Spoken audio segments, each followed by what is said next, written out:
I'm going to assume two conditions for this talk. The first one is just what I assume to be a recognition of fact. That is that the events of September 11th were a horrendous atrocity, probably the most devastating instant human toll of any crime in history outside of war. The second has to do with the goal. I'm assuming that our goal is that we're interested in reducing the likelihood of such crimes, whether they're against us or against someone else. If you don't accept those two assumptions, then what I say will not be addressed to you.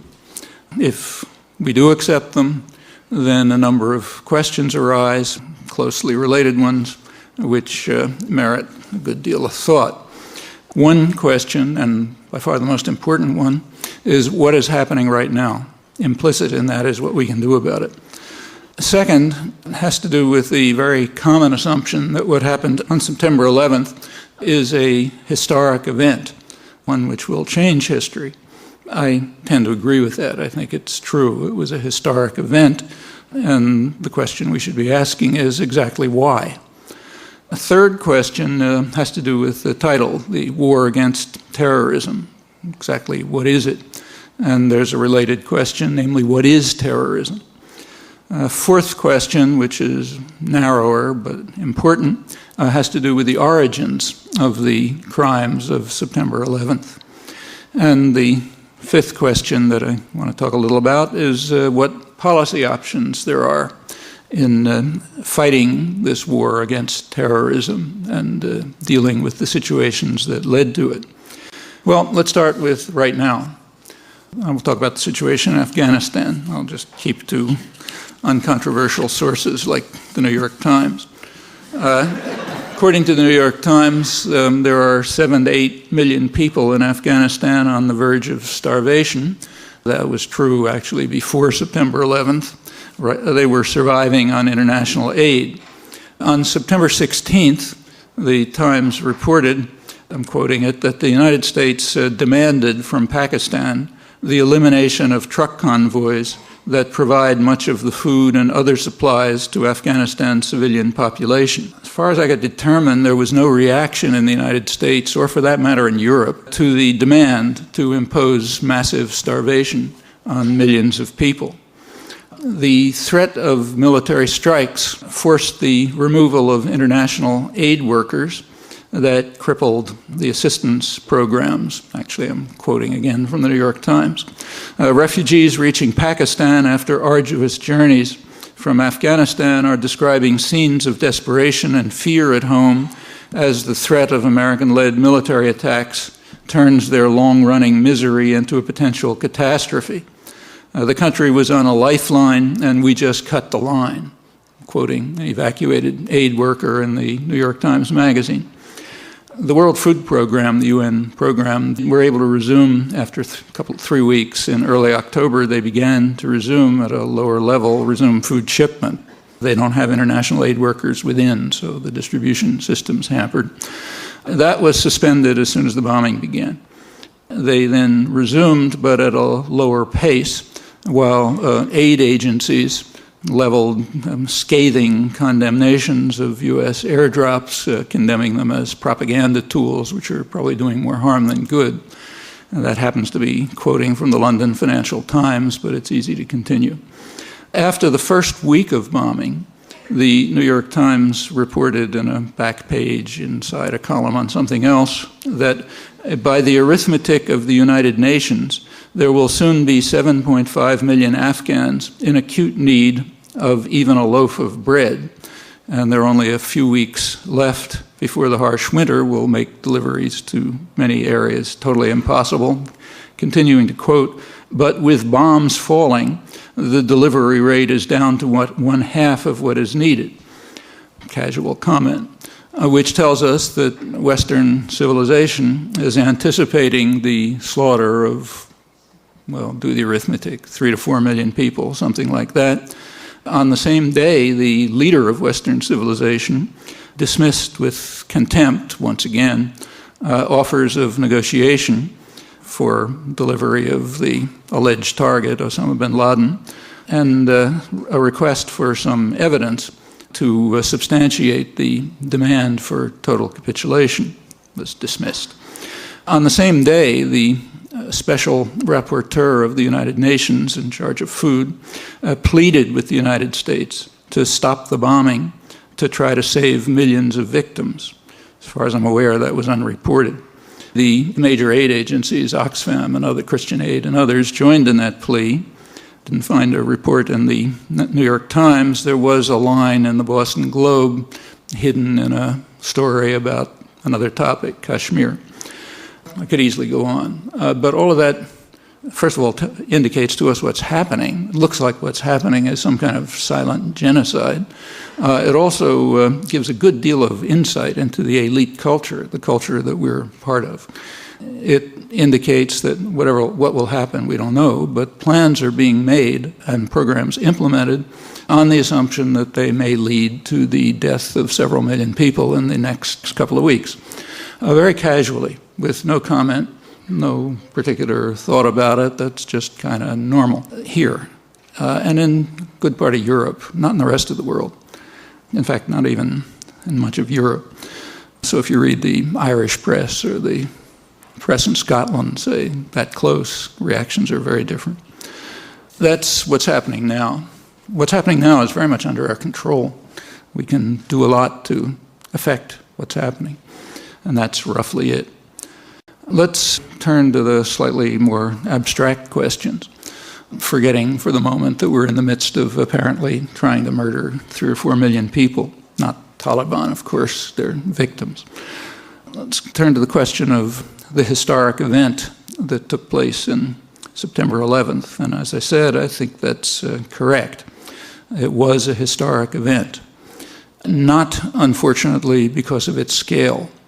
Unpleasant to think about, but in terms of the scale, it's not that unusual. I did say it's probably the worst instant human toll of any crime, and that may be true. But there are terrorist crimes with effects a bit more drawn out that are much more extreme, unfortunately. Nevertheless, it's a historic event because there was a change. The change was the direction in which the guns were pointing. That's new, radically new. So it takes a U.S. history. The last time that the national territory of the United States was under attack, or for that matter, even threatened, was when the British burned down Washington in 1814. It was common to bring up Pearl Harbor, but that's not a good analogy. The Japanese bombed military bases in 2 U.S. colonies, not the national territory. Colonies which had been taken from their inhabitants in not a very pretty way. This is the national territory that's been attacked on a large scale. You can find a few fringe examples, but this is unique. During these close to 200 years, the United States expelled or mostly exterminated the indigenous population, it's many million people, conquered half of Mexico, carried out depredations all over the region, Central America, and sometimes beyond, conquered Hawaii and the Philippines, killing several 100,000 Filipinos in the process. Since the Second World War, it's extended its reach around the world in ways I don't have to describe, but it was always killing someone else. The fighting was somewhere else. It was others who were getting slaughtered, not here, not the national territory. In the case of Europe, the change is even more dramatic because its history is even more horrendous than ours. We are an offshoot of Europe, basically. For hundreds of years, Europe has been casually slaughtering people all over the world. That's how they conquered the world, not by handing out candy to babies. During this period, Europe did suffer murderous wars. But that was European killers murdering one another. The main sport of Europe for hundreds of years was slaughtering one another. The only reason it came to an end in 1945 had nothing to do with democracies not making war on each other and other fashionable notions. It had to do with the fact that everyone understood that the next time they play the game, it's going to be the end for the world. because the Europeans, including us, had developed such massive weapons of destruction that game just has to be over. And it goes back hundreds of years. I mean, in the 17th century, about probably 40% of the population of Germany was wiped out in one war. But during this whole bloody, murderous period, it was Europeans slaughtering each other and Europeans slaughtering people elsewhere. The Congo didn't attack Belgium. India didn't attack England. Algeria didn't attack France. It's uniform. There are, again, small exceptions, but pretty small in scale, certainly invisible on the scale of what Europe and us were doing to the rest of the world. This is the first change, the first time that the guns have been pointed the other way. In my opinion, that's probably why you see such different reactions on the two sides of the Irish Sea, which I've noticed, incidentally, in many interviews on both sides. The world looks very different depending whether you're holding the lash or whether you're being whipped by it for hundreds of years. Very different. So I think the shock and surprise in Europe and its offshoots, like here, is very understandable. It is a historic event, but regrettably not in scale, in something else. And a reason why most of the rest of the world looks at it quite differently. Not that lacking sympathy for the victims of the atrocity or being horrified by them, that's almost uniform, but viewing it from a different perspective, something we might want to understand. Well, let's go to the third question. What is the war against terrorism? And side question, what's terrorism? The war against terrorism has been described in high places as a struggle against a plague, a cancer, which is spread by barbarians, by depraved opponents of civilization itself. That's a feeling that I share. The words I'm quoting, however, happen to be from 20 years ago. That's President Reagan and his Secretary of State. The Reagan administration came into office 20 years ago, declaring that the war against international terrorism would be the core of our foreign policy, describing it in terms of the kind I just mentioned and others. It was the core of our foreign policy. The Reagan administration responded to this plague spread by depraved opponents of civilization itself by creating an extraordinary international terrorist network, totally unprecedented in scale, which carried out massive atrocities all over the world, partly nearby, but not only there. I won't run through the record. You're all educated people, so I'm sure you learned about it in high school. But I'll just mention one case which is totally uncontroversial, so we don't have to argue about it. By no means the most extreme, but uncontroversial. It's uncontroversial because of the judgments of the highest international authorities, the International Court of Justice, the World Court, and the UN Security Council. So this one is uncontroversial, at least among people who have some minimal concern for international law, human rights, justice, and other things like that. And now I'll leave you an exercise. You can estimate the size of that category by simply asking how often this uncontroversial case has been mentioned in the commentary of the last month. And it's a particularly relevant one, not only because it's uncontroversial, but because it does offer a precedent as to how a law-abiding state did respond, in fact, to a case of international terrorism, which is uncontroversial, and was even more extreme than the events of September 11th. I'm talking about the Reagan-U.S. war against Nicaragua, which left tens of thousands of people dead, the country ruined, perhaps beyond recovery. Nicaragua did respond. They didn't respond by setting off bombs in Washington. They responded by taking it to the World Court, presenting a case. They had no problem putting together evidence. The World Court accepted their case, ruled in their favor, condemned what it called the unlawful use of force, which is another word for international terrorism, by the United States, ordered the United States to terminate the crime and to pay massive reparations. The United States, of course, dismissed the court judgment with total contempt and announced that it would not accept the jurisdiction of the court henceforth. Nicaragua then went to the UN Security Council, which considered a resolution calling on all states to observe international law. No one was mentioned, but everyone understood. The United States vetoed the resolution. It now stands as the only state on record which has both been condemned by the World Court for international terrorism and has vetoed the Security Council resolution calling on states to observe international law. Nicaragua then went to the General Assembly, where there's technically no veto, but a negative U.S. vote amounts to a veto. It passed a similar resolution with only the United States, Israel, and El Salvador opposed. The following year, again, this time the United States could only rally Israel to the cause, so 2 votes opposed to observing international law. At that point, Nicaragua couldn't do anything lawful. It tried all the measures. They don't work in a world that is ruled by force. This case, I say, is uncontroversial, but it's by no means the most extreme. We gain a lot of insight into our own culture and society and what's happening now by asking how much we know about all this and how much we talk about it, how much you learn about it in school, how much it's all over the front pages. And this is only the beginning. The United States responded to the World Court and the Security Council by immediately escalating the war very quickly, and that was a bipartisan decision, incidentally. The terms of the war were also changed. For the first time, there were official orders given to the terrorist army to attack what are called soft targets, meaning undefended civilian targets, and to keep away from the Nicaraguan army. They were able to do that because the United States had total control of the air over Nicaragua.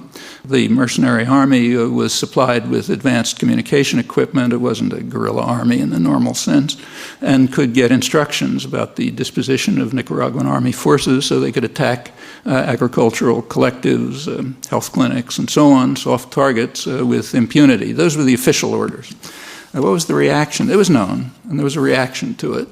The policy was regarded as sensible by left liberal opinion. So Michael Kinsley, who represents the left in mainstream discussion, wrote an article in which he said that we shouldn't be too quick to criticize this policy, as Human Rights Watch had just done.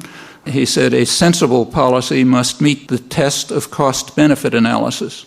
That is, and I'm quoting now, an analysis of the amount of blood and misery that will be poured in and the likelihood that democracy will emerge at the other end. Democracy, as the U.S. Understands the term, which is graphically illustrated in the surrounding countries. Notice that it's axiomatic that the United States, U.S. elites have the right to conduct the analysis and to pursue the project if it passes their tests. And it did pass their tests. It worked. When Nicaragua finally succumbed to a superpower assault, commentators openly and cheerfully lauded the success of the methods that were adopted and described them accurately. So I'll quote Time magazine just to pick one. Lauded the success of the methods adopted to wreck the economy and prosecute a long and deadly proxy war until the exhausted natives overthrow the unwanted government themselves with a cost to us that is minimal, and leaving the victims with wrecked bridges, sabotaged power stations, and ruined farms, and thus providing the U.S. candidate with a winning issue, ending the impoverishment of the people of Nicaragua. The New York Times had a headline saying, Americans united in joy at this outcome. That brings us back to the question, what is terrorism? I've been assuming we understand it, but what is it? Well, there happen to be some easy answers to this. There is an official definition. You can find it in the U.S. Code or in U.S. Army manuals. Brief statement of it taken from a U.S. Army manual is fair enough, is that terror is the calculated use of violence or the threat of violence to attain political or religious ideological goals through intimidation, coercion, or instilling fear. That's terrorism. That's a fair enough definition. I think it's reasonable to accept that. The problem is it can't be accepted, because if you accept that, all the wrong consequences follow. Now, there is a major effort right now at the UN to try to develop a comprehensive treaty on terrorism. When Kofi Annan got the Nobel Prize, you'll notice he was reported as saying we should stop wasting time on this and really get down to it. But there's a problem. If you use the official definition of terrorism in the comprehensive treaty, you're going to get completely the wrong results. So that can't be done. In fact, it's even worse than that. If you take a look at the definition of low-intensity warfare, which is official U.S. policy, you find that it's a very close paraphrase of what I just read. In fact, low-intensity conflict is just another name for terrorism. That's why all countries, as far as I know, call whatever horrendous acts they're carrying out counterterrorism. We happen to call it counterinsurgency or low-intensity conflict. So that's a serious problem. You can't use the actual definitions. You got to carefully find a definition that doesn't have all the wrong consequences. There are some other problems. Some of them came up in December 1987 at the peak of the first war on terrorism. That's when furor over the plague was peaking. And the United Nations General Assembly passed a very strong resolution against terrorism, condemning the plague in the strongest terms, calling on every state to fight against it in every possible way. It passed unanimously. One country, Honduras, abstained. 2 votes against, the usual 2, United States and Israel. Why should the United States and Israel vote against a major resolution condemning terrorism in the strongest terms? In fact, pretty much the terms that the Reagan administration was using. Well, there's a reason. There was one paragraph in that long resolution which said that nothing in this resolution infringes on the rights of people struggling against racist and colonialist regimes or foreign military occupation to continue their resistance with the assistance of others, other states outside, in their just cause. Well, the United States and Israel can't accept that. The main reason that they couldn't at the time was because of South Africa. South Africa was officially called an ally. There was a terrorist force in South Africa. It was called the African National Congress. They were a terrorist force officially.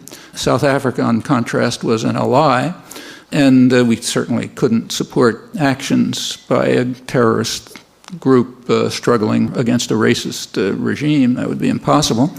And of course, there's another one, namely the Israeli-occupied territories, and now going into its 35th year, supported primarily by the United States, been blocking a diplomatic settlement for 30 years now, it still is, and you can't have that. There was another one at the time. Israel was occupying southern Lebanon and was being combated by what the U.S. calls a terrorist force, Hezbollah, which in fact succeeded in driving Israel out of Lebanon.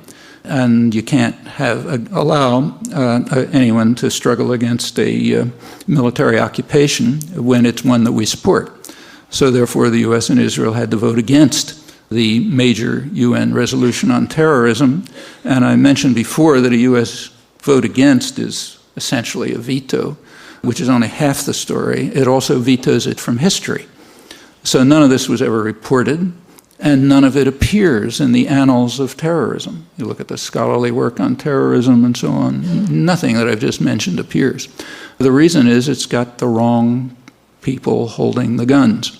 You have to carefully hone the definitions and the scholarship and so on so that you come out with the right conclusions. Otherwise, it's not respectable scholarship and honorable journalism. These are some of the problems that are hampering the effort to develop a comprehensive treaty against terrorism. Maybe we should have an academic conference or something to try to see if you can figure out a way of defining terrorism so that it comes out with just the right answers, not the wrong answers. That won't be easy. Well, let's drop that and turn to the fourth question, a narrow one. What are the origins of the September 11th crimes? Here we make a distinction between 2 categories, which shouldn't be run together. One is the actual agents of the crime. The other is a kind of a reservoir of at least sympathy, sometimes support, that they appeal to even among people who very much oppose the criminals and the actions. And those are 2 different things. Well, with regard to the perpetrators, in a certain sense, we're not really clear. The United States either is unable or unwilling to provide any evidence, any meaningful evidence. There was a sort of a play when Tony Blair was set up to try to present it. I don't exactly know what the purpose of this was, maybe so that the U.S. could look as though it's holding back on some secret evidence that it can't reveal, or that Tony Blair could strike proper Churchillian poses or something or other. Whatever the PR reasons were, he gave a presentation which was, in serious circles, considered so absurd that it was barely even mentioned. So the Wall Street Journal, for example, one of the more serious papers, had a small story on page 12, I think, in which they pointed out that there isn't much evidence, and then they quoted some high U.S. official as saying it doesn't even matter whether there's any evidence because we're going to do it anyway. So why bother with the evidence? The more ideological press, like the New York Times and others, they had big front page headlines. But the Wall Street Journal reaction was reasonable, and if you look at the evidence, so-called evidence, you can see why. But let's assume it's true. It was astonishing to me how weak the evidence was. I mean, I sort of thought you could do better than that without any intelligence service. In fact, remember, this was after weeks of the most intensive investigation in history of all the intelligence services of the Western world working overtime trying to put something together. And it was a prima facie, it was a very strong case, even before you had anything. And it ended up about where it started, with a prima facie case. So let's assume it's true. So let's assume that the actual perpetrators come from the radical Islamic, here called fundamentalist, networks, of which the bin Laden network is undoubtedly a significant part. Whether they were involved or not, nobody knows. It doesn't really matter much. That's the background, those networks. Well, where do they come from? Well, we know all about that. Nobody knows about that better than the CIA because it helped organize them. And it nurtured them for a long time. They were brought together in the 1980s, actually, by the CIA and its associates elsewhere. Pakistan, Britain, France, Saudi Arabia, Egypt. China was involved. They may have even been involved a little bit earlier, maybe by 1978. The idea was to try to harass the Russians, the common enemy. According to President Carter's national security advisor, Zbigniew Brzezinski, the U.S. got involved in mid-1979. You remember, just to put the dates right, that Russia invaded Afghanistan in December 1979. Okay. According to Brzezinski, the U.S. support for the Mujahideen fighting against the government began in 6 months earlier, and he's very proud of that. He says we drew the Russians into, in his words, an Afghan trap by supporting the Mujahideen, getting them to invade, getting into the trap. Then we could develop this terrific mercenary army, not a small one, maybe 100,000 men or so, bringing together the best killers they could find, who were radical Islamist fanatics from around North Africa, Saudi Arabia, anywhere they can find them. They're often called the Afghanis, but many of them, like bin Laden, were not Afghans. They were brought by the CIA and its friends elsewhere. Whether Brzezinski is telling the truth or not, I don't know. He may have been bragging. He's apparently very proud of it, knowing the consequences, incidentally. But maybe it's true. We'll know someday if the documents are ever released. Anyway, that's his perception. By January 1980, it's not even in doubt. The U.S. was organizing the Afghanis and this massive military force to try to cause the Russians maximal trouble.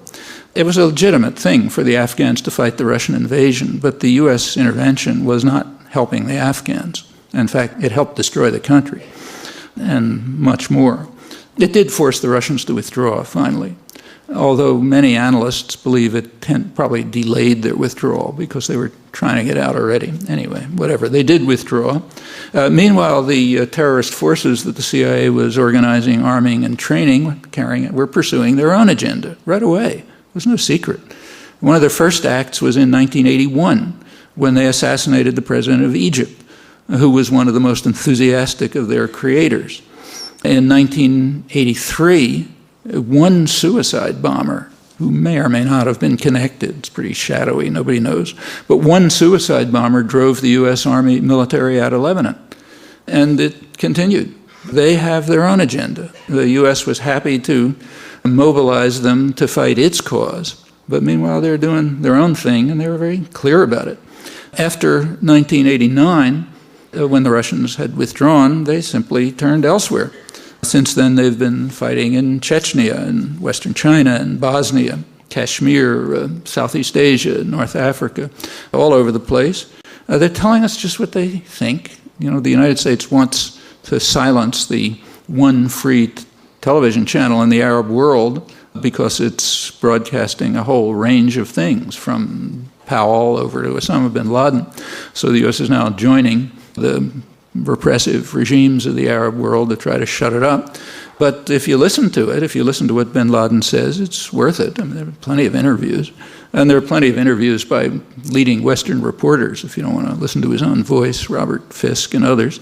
And what he's been saying is pretty consistent for a long time. He's not the only one, though maybe he's the most eloquent.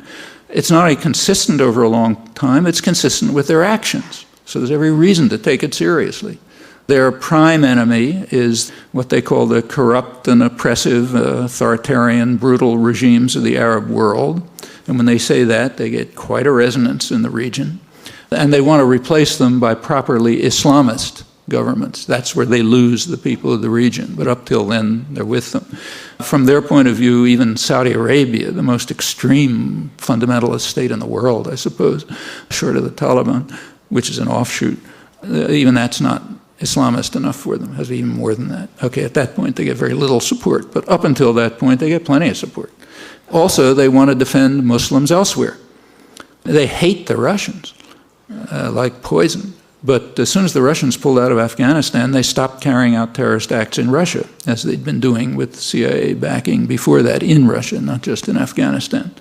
They did move over to Chechnya, but there they're defending Muslims against the Russian invasion. Same with all the other places I mentioned. From their point of view, they're defending Muslims against the infidels. And they're very clear about it, and that's what they've been doing. Why did they turn against the United States? Well, that had to do with what they called the U.S. invasion of Saudi Arabia. In 1990, the U.S. established permanent military bases in Saudi Arabia, which, from their point of view, is comparable to the Russian invasion of Afghanistan, except that Saudi Arabia is way more important. That's the home of the holiest sites of Islam. And that's when their activities turned against the United States.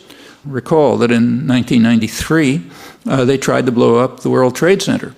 Got part of the way, but not the whole way, and that was only part of it. The plans were to blow up the UN building, the Holland and Lincoln tunnels, the FBI building. I think there were others on the list. Well, they sort of got part way, but not all the way. The person who was jailed for that, finally, among the people who was jailed, was an Egyptian cleric who had been brought into the United States over the objections of the Immigration Service, thanks to the intervention of the CIA, which wanted to help out their friend. A couple of years later, he was blowing up the World Trade Center. And this has been going on all over. I'm not going to run through the list, but if you want to understand it, it's consistent. It's a consistent picture. It's described in words. It's revealed in practice for 20 years. No reason not to take it seriously. That's the first category, the likely perpetrators. But what about the reservoir of support? Well, it's not hard to find out what that is. One of the good things that's happened since September 11th is that some of the press and some discussion has begun to open up to some of these things. The best one, to my knowledge, is the Wall Street Journal, which right away began to run, within a couple of days, serious reports, serious reports on the reasons why people of the region, even if they hate bin Laden and despise everything he's doing, nevertheless support him in many ways and even regard him as the conscience of Islam, as one said. Now, the Wall Street Journal and others, they're not surveying public opinion. They're surveying the opinion of their friends, bankers, professionals, international lawyers, businessmen tied to the United States, people who they interview in McDonald's restaurants, which is an elegant restaurant. They're wearing fancy American clothes. That's the people they're interviewing, because they want to find out what their attitudes are. And their attitudes are very explicit and very clear, and in many ways consonant with the message of bin Laden and others. They are very angry at the United States because of its support of authoritarian and brutal regimes. It's intervention to block any move towards democracy. It's intervention to stop economic development. It's policies of devastating the civilian society of Iraq while strengthening Saddam Hussein. And they remember, even if we prefer not to, that the United States and Britain supported Saddam Hussein right through his worst atrocities, including the gassing of the Kurds. Bin Laden brings that up constantly, and they know it, even if we don't want to. And of course, their support for the Israeli military occupation, which is harsh and brutal. It's now in its 35th year. The U.S. has been providing the overwhelming economic, military, and diplomatic support for it, and still does. And they know that, and they don't like it, especially when that's paired with U.S. policy toward Iraq, toward the Iraqi civilian society, which is getting destroyed. Okay, those are the reasons, roughly. And when bin Laden gives those reasons, yeah, people recognize it and support it. Now, that's not the way people here like to think about it, at least educated liberal opinion. They like the following line, which has been all over the press, mostly from left liberals, incidentally. I haven't done a real study, but I think right-wing opinion has generally been more honest. But if you look at, say, at the New York Times, the first op-ed they ran by Ronald Steele, a serious left liberal intellectual, he asked, why do they hate us? This is the same day, I think, that the Wall Street Journal was running the survey on why they hate us. So he says, they hate us because we champion a new world order of capitalism, individualism, secularism, and democracy that should be the norm everywhere. That's why they hate us. Same day, the Wall Street Journal is surveying the opinions of bankers, professionals, international lawyers, and saying, look, we hate you because you're blocking democracy, you're preventing economic development, you're supporting brutal regimes, terrorist regimes, and you're doing these horrible things in the region. A couple of days later, Anthony Lewis, way out on the left, explained that the terrorists seek only apocalyptic nihilism, and nothing we do matters. The only consequence of our actions, he says, that could be harmful is that it makes it harder for Arabs to join in the coalition's anti-terrorism effort. But beyond that, everything we do is irrelevant. Well, that's got the advantage of being sort of comforting, makes you feel good about yourself and how wonderful you are. It enables us to evade the consequences of our actions. It has a couple of defects. One is it's totally at variance with everything we know. And another defect is it's a perfect way to ensure that you escalate the cycle of violence. If you want to live with your head buried in the sand and pretend they hate us because they're opposed to globalization, that's why they killed Sadat 20 years ago and fought the Russians and tried to blow up the World Trade Center in 1993. And these are all people who are right in the midst of what the corporate globalization. But if you want to believe that, yeah, it's comforting. And it's a great way to make sure that violence escalates. That's tribal violence. You did something to me, I'll do something worse to you. I don't care what the reasons are, and we just keep going that way. That's a way to do it. Pretty much straight left liberal opinion. What are the policy options? There are a number. A narrow policy option from the beginning was to follow the advice of really far-out radicals like the Pope, and Vatican immediately said, look, it's a horrible terrorist crime. In the case of a crime, you try to find the perpetrators, you bring them to justice, you try them, you don't kill innocent civilians. Like if somebody robs my house and I think the guy who did it is probably in a neighborhood across the street, I don't go out with an assault rifle and kill everybody in that neighborhood. That's not the way you deal with a crime, whether it's a small crime like this one or a really massive one like the U.S. terrorist war against Nicaragua and even worse ones and others in between. And there are plenty of precedents for that. In fact, I mentioned a precedent, Nicaragua, a law-abiding state, which is presumably why we had to destroy it, which followed the right principles. Now, of course, it didn't get anywhere because it was running up against a power that wouldn't allow lawful procedures to be followed. But if the United States tried to pursue them, nobody would stop it. In fact, everyone would applaud. And there are plenty of other precedents. When the IRA set off bombs in London, which was a pretty serious business, apart from the fact that it was unfeasible, let's put that aside, one possible response would have been to destroy Boston. which is the source of most of the financing. And of course, to wipe out West Belfast. Well, quite apart from feasibility, there would have been criminal idiocy. The way to deal with it was pretty much what they did. Find the perpetrators, bring them to trial, and look for the reasons. Because these things don't come out of nowhere. They come out of something. And whether it's a crime in the streets or a monstrous terrorist crime or anything else, there's reasons. And usually if you look at the reasons, some of them are legitimate and ought to be addressed. Independently of the crime, they ought to be addressed because they're legitimate. And that's the way you deal with it. There's many such examples. But there are problems with that. One problem is that the United States does not recognize the jurisdiction of international institutions, so it can't go to them. It has rejected the jurisdiction of the World Court. It's refused to ratify the International Criminal Court. It's powerful enough to set up a new court if it wants, so that wouldn't stop anything. But there's a problem with any kind of a court, namely you need evidence.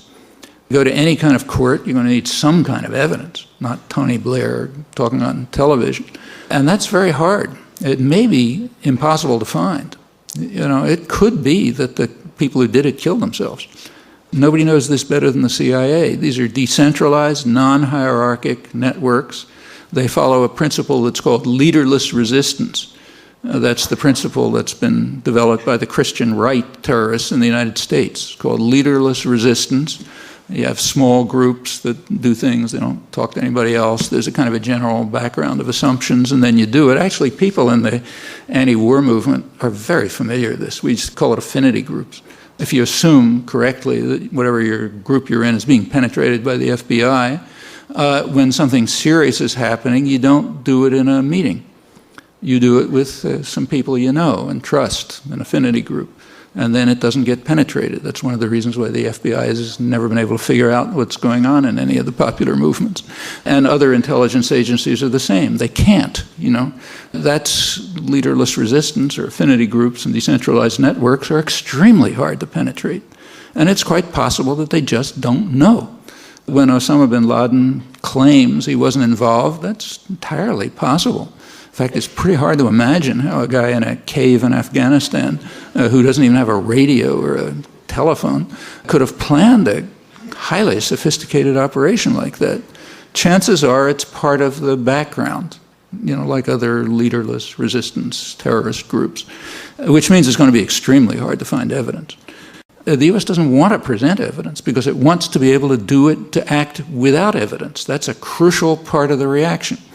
You'll notice that the U.S. did not ask for Security Council authorization, which they probably could have gotten this time, not for pretty reasons, but because the other permanent members of the Security Council are also terrorist states. They are happy to join a coalition against what they call terror, namely in support of their own terror. Like Russia wasn't going to veto it, they love it. So the U.S. probably could have gotten Security Council authorization, but it didn't want it. And it didn't want it because it follows a long-standing principle, which is not George Bush. It was explicit in the Clinton administration, articulated, and goes back much further. And that is that we have the right to act unilaterally. We don't want international authorization because we act unilaterally. And therefore, we don't want it. We don't care about evidence. We don't care about negotiation. We don't care about treaties. We're the strongest guy around, toughest thug on the block. We do what we want. Authorization is a bad thing, and therefore must be avoided. There's even a name for it in the technical literature. It's called establishing credibility. You have to establish credibility. That's an important factor in many policies. It was the official reason given for the war in the Balkans, and the most plausible reason. You want to know what credibility means? Ask your favorite mafia don. I'll explain to you what credibility means. And it's the same in international affairs, except, it's talked about in universities. You do it with big words and that sort of thing. But it's basically the same principle.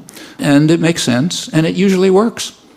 The main historian who's written about this for the last several hundred years is Charles Tilly, his book called Coercion and Violence, and he points out that violence has been the leading principle of Europe for hundreds of years, and the reason is because it works. It's very reasonable. It almost always works when you have an overwhelming predominance of violence and a culture of violence behind it. So therefore, it makes sense to follow it.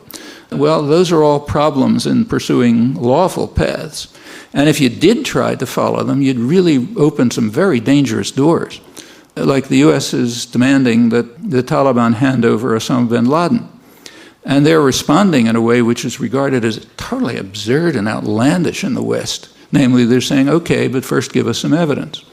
In the West, that's considered ludicrous. It's a sign of their criminality. How can they ask for evidence? I mean, if somebody asked us to hand someone over, we'd do it tomorrow. We wouldn't ask for any evidence. In fact, it's easy to prove that. We don't have to make up cases. So, for example, for the last several years, Haiti has been requesting the United States to extradite Emmanuel Constant, who's a major killer. He was one of the leading figures in the slaughter of maybe 4,000 or 5,000 people in the years in the mid-90s under the military junta, which incidentally was being not so tacitly supported by the Bush and the Clinton administrations, contrary to illusions. Anyway, he's a leading killer. They got plenty of evidence, no problem about evidence. He's already been brought to trial and sentenced in Haiti, and they're asking the United States to turn him over. Well, I mean, do your own research. See how much discussion there's been of that. Actually, Haiti renewed the request. It wasn't even mentioned. Why should we turn over a convicted killer who was largely responsible for killing 4,000 or 5,000 people a couple of years ago? In fact, if we do turn him over, who knows what he'll say? Maybe he'll say that he was being funded by and helped by the CIA, which is probably true. We don't want to open that door. What about reactions in Afghanistan? The initial proposal, the initial rhetoric, was for a massive assault, which would kill many people visibly, and also an attack on other countries of the region. Well, the Bush administration wisely backed off from that. They were being told by every foreign leader, NATO, everyone else, every specialist, I suppose their own intelligence agencies, that would be the stupidest thing they could possibly do. It would simply be like opening recruiting offices for bin Laden all over the region. That's exactly what he wants, and it would be extremely harmful to their own interests. So they backed off that one. They're turning to what I described earlier, which is a kind of silent genocide. Well, I already said what I think about it. And I don't think anything has to be said. You can figure it out if you do the arithmetic. A sensible proposal, which is kind of on the verge of being considered, but it's been sensible all along, and is being called for by expatriate Afghans and allegedly tribal leaders internally, is for a UN initiative, which would keep the Russians and the Americans out of it totally. I mean, these are the two countries that have practically wiped the country out in the last 20 years. They should be out of it. They should provide massive reparations, but that's their only role. A UN initiative to bring together elements within Afghanistan that would try to construct something from the wreckage. It's conceivable that that could work with plenty of support and no interference. If the U.S. insists on running it, you might as well quit. We have a historical record on that one. You'll notice that the name of this operation, remember at first it was going to be a crusade, but they backed off that because PR agents told them that wouldn't work. And then it was going to be infinite justice, but the PR agents said, wait a minute, you're sounding like you're divinity, so that wouldn't work. And then it was changed to enduring freedom. We know what that means, but nobody has yet pointed out, fortunately, that there's an ambiguity there. To endure means to suffer. And there are plenty of other people around the world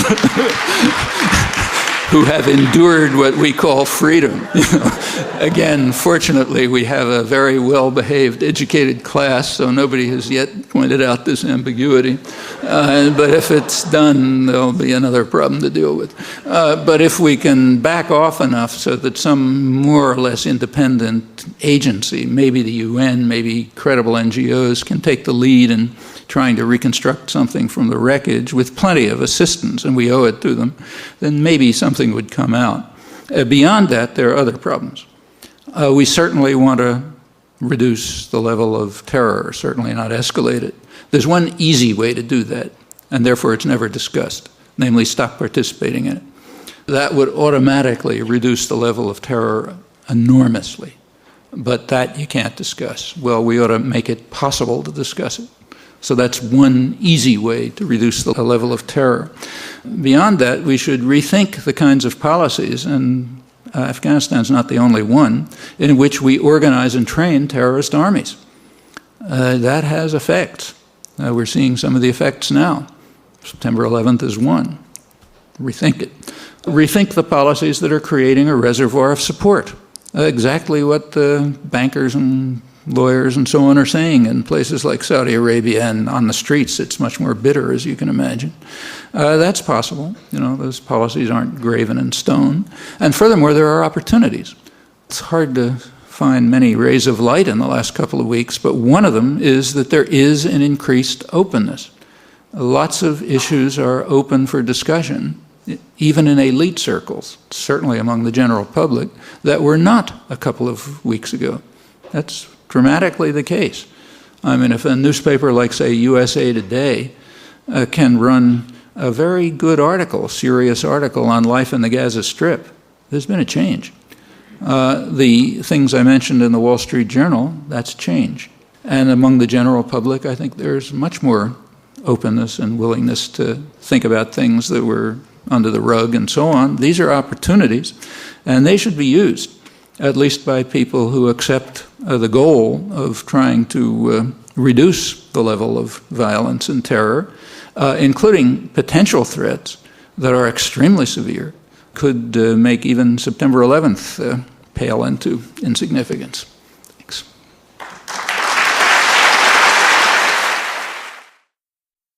That's the culture in which we live. And it reveals several facts. One is the fact that terrorism works. It doesn't fail. It works. Violence usually works. That's world history. Secondly, it's a very serious analytic error to say, as is commonly done, that terrorism is a weapon of the weak. Like other means of violence, it's primarily a weapon of the strong, overwhelmingly, in fact. It is held to be a weapon of the weak because the strong also control the doctrinal systems, and their terror doesn't count as terror. That's close to universal. I can't think of an exception, historical exception. Even the worst mass murderers viewed the world that way. So take the Nazis. They weren't carrying out terror in occupied Europe. They were protecting the population from the terrorism of the partisans. And like other resistance movements, there was terrorism. The Nazis were carrying out counter-terror. Furthermore, the United States essentially agreed with that. After the war, the U.S. Army did extensive studies of Nazi counter-terror operations in Europe. First, I should say that the U.S. picked them up and began carrying them out itself, often against the same targets, the former resistance. But the military also studied the Nazi methods, published interesting studies, sometimes critical of them because they were inefficiently carried out. So there's a critical analysis of, they didn't do this right, didn't do that right. But those methods, with the advice of Wehrmacht officers who were brought over here, became the manuals of counterinsurgency, of counterterror, of low-intensity conflict, as it's called, and are the manuals and are the procedures that are being used. So it's not just that the Nazis did it, it's that it was regarded as the right thing to do by the leaders of Western civilization, that is us, who then proceeded to do it themselves. Terrorism is not the weapon of the weak. It is the weapon of those who are against us, whoever us happens to be. And if you can find a historical exception to that, I'd be interested in seeing it.